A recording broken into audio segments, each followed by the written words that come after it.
Bismillahirrahmanirrahim. Assalamualaikum warahmatullahi wabarakatuh. Perkenalkan, nama saya Lenur Azizah, NIM 1909336 dari program Studi Detik Keperawatan Universitas Pendidikan Indonesia. Di sini saya akan menjelaskan tentang postpartum atau pregnancy, yaitu kehamilan lewat bulan.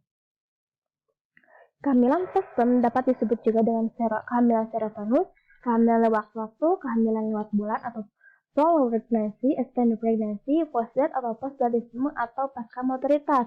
Nah, di mana kehamilan postpartum ini berlangsung sampai 24 minggu atau 294 hari, dihitung dari hari pertama haid terakhir dengan siklus haid rata-rata 28 hari. Nah, terdapat sebuah penelitian yang di Victoria itu menemukan di mana wanita dari negara Asia Selatan lahir persalinan dalam 39 hari, sedangkan dari wanita yang lahir yang berasal dari Australia dan Selandia Baru yaitu mengalami persalinan sampai 45 minggu. Kemudian selanjutnya ada tanda dan gejala postpartum. Yang pertama itu belum adanya kontraksi saat hamil 42 minggu. Kemudian adanya dan kemudian gerakan janin berkurang.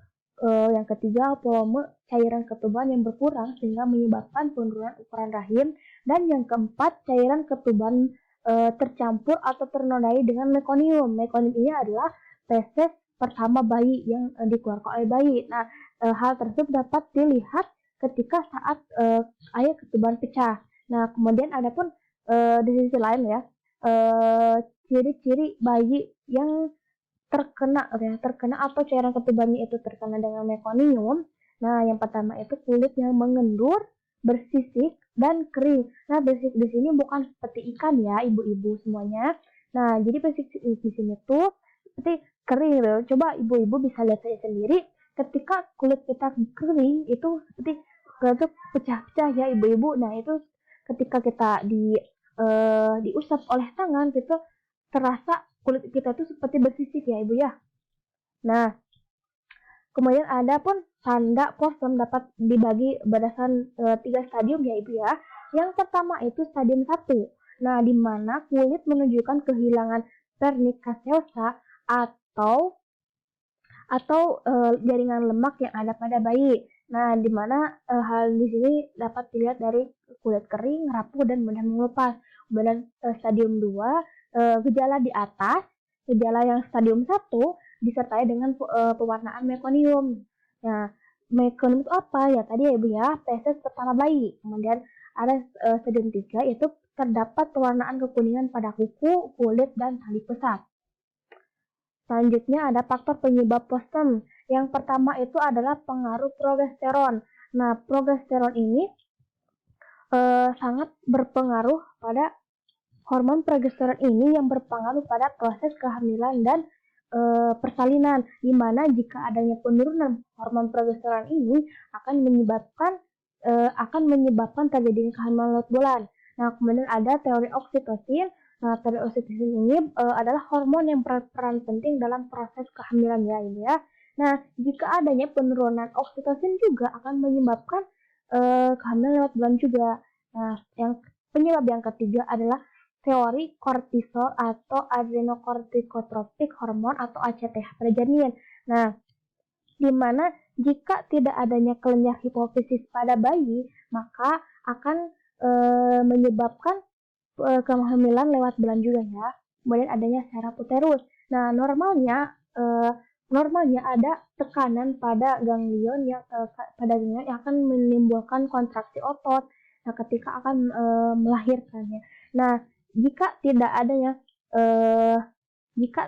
normal tidak normal pada tekanan tersebut, maka akan mempengaruhi kontraksi otot sehingga akan menyebabkan kehamilan lewat bulan. Nah, karena tidak ada kontraksi ketika akan melahirkan.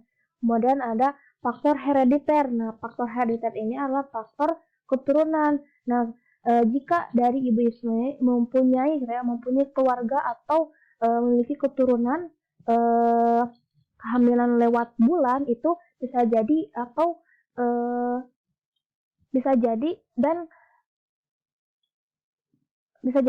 ibu juga akan terkena gitu ya, jika faktor keturunan ini sangat kuat tuh. Nah, faktor tersebut ya diutarakan oleh Bapak Sarwono Prawirharjo dalam bukunya Ilmu Kebinaan 2014. Bisa pesankan lagi. Nah, selanjutnya ada komplikasi dari postemnya ya. Yang pertama itu untuk ibu. Yang pertama akan menyebabkan rasa takut dan cemas akibat terlambat lahir. Coba ibu bayangkan ketika ibu sedang hamil ya, terus ibu belum merasakan kontraksi untuk melahirkan. Ibu pasti akan merasakan cemas dan takut gitu ya. Nah, adapun komplikasi yang kedua itu adalah morbiditas dan mortalitas ibu. Morbiditas ini adalah terjangkitnya suatu penyakit dan mortalitas adalah kematian ibu gitu ya. Nah, ini akan dapat meningkatkan atau dapat sebagai akibat dari makrosimia. Nah, makrosimia adalah berat badan bayi berada di atas rata-rata normal gitu ya. Nah, normal berat badan bayi itu ada sekitar 2,9 sampai 3,6 kg. Nah, ketika berat badan bayi melebihi batas normal, nah tulang akan menjadi keras sehingga menyebabkan dia displasia persalinan dan meningkatkan tindakan obstetrik dan pendarahan postpartum ya. Nah, selanjutnya ada komplikasi untuk janin, yaitu yang pertama ada keluarnya mekonium yang dapat menyebabkan aspirasi mekonium. Nah, mekonium perlu ingat ya biasa tadi adalah proses pertama pada bayi ya. Nah, yang terakhir ya, saya tidak akan menyebutkan semuanya, tapi perlu ibu ingat oligohidramnion ini adalah cairan ketuban yang berlebih, nah sehingga akan menyebabkan kompresi tali pusat dan gawat janin. Gawat ini adalah kematian perinatal. Nah, untuk selanjutnya ada pengobatan postem. Yang pertama ya, ketika setelah usia kehamilan lebih dari 40 minggu, maka kita sebagai seorang ibu harus memonitoring janin dan sebaik-baiknya, atau ibu bisa berkonsultasi dengan bidan gitu ya. Nah, selanjutnya apabila tidak ada tanda-tanda infusiensi plasenta atau ketidakfungsian plasenta persalinan spontan dapat ditunggu dengan pengawasan ketat. Nah, selanjutnya saya akan langsung ke tindakan operasi seksi cesarea. Nah, seksi cesarea ini adalah merupakan tindakan sesar ya ibu ya.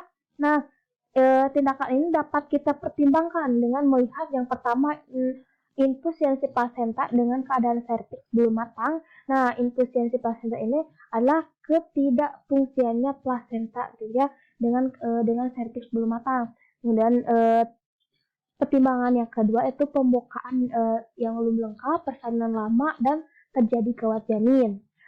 Gawat janin ini adalah janin berisiko untuk meninggal dunia. Kemudian ada primigrapida tua atau kehamilan tua, kemudian kematian janin dalam kandungan, kemudian adanya hipertensi menahun gitu ya. Nah, ketika maka dengan itu ibu harus sering mengontrol tekanan darah ibu supaya tidak adanya hipertensi menahun. Selanjutnya ada pencegahan postem. Pencegahan yang pertama yang dapat dilakukan yaitu menentukan apakah kehamilan telah berlangsung lewat bulan atau bukan. Nah, itu dengan caranya dengan memonitoring janin dengan pemantauan DJJ atau detak jantung janin. Kemudian monitoring nadi yaitu ibu harus memastikan bahwa detak jantung janin dan nadi janin itu berada dalam batas normal, jangan sampai tinggi ya ibu ya. Terus pencegahan yang kedua adalah mengidentifikasi kondisi janin dan keadaan yang membahayakan janin dengan cara pemeriksaan kardiotografi seperti non-stress test atau NST dan contraction stress test, dan dapat dilakukan dengan pemeriksaan USG untuk menentukan besar janin, denyut jantung janin, dan gangguan pertumbuhan janin. Nah, cara pencegahan yang ketiga adalah Apabila tidak ada tanda-tanda insufisiensi plasenta persalinan spontan, dapat dengan pengawasan ketat. Nah, seperti yang tadi saya jelaskan ya, insufisiensi itu ketidakmampuan plasenta gitu ya. Maka harus dilakukan dengan pengawasan yang ketat. Nah, yang keempat adalah melakukan pemeriksaan serviks dengan skor Bishop. Nah, skor Bishop ini adalah cara untuk menilai kematangan serviks. Nah, tadi yang cara pertimbangan operasi SAR itu yang terakhir kan kematangan serviks itu ya, Bu ya. Nah, caranya itu dengan alat atau skor Bishop gitu ya. Nah, di sini ada referensi gitu ya yang dapat ibu-ibu lihat gitu ya. Yang dapat ibu baca kembali bila ada kekurangan dalam hal penyampaiannya. Ibu bisa lihat di sini referensinya. Nah, mungkin cukup sekian yang dapat saya sampaikan. Mudah-mudahan ibu-ibu di sini dapat mengerti apa yang saya sampaikan, dan apabila ada kata-kata yang mungkin sulit ibu kenali atau sulit ibu hafal, boleh langsung tanyakan kepada saya ya. Nah, sekian dari saya. Terima kasih atas waktu ibu-ibu di sini. Wassalamualaikum warahmatullahi wabarakatuh.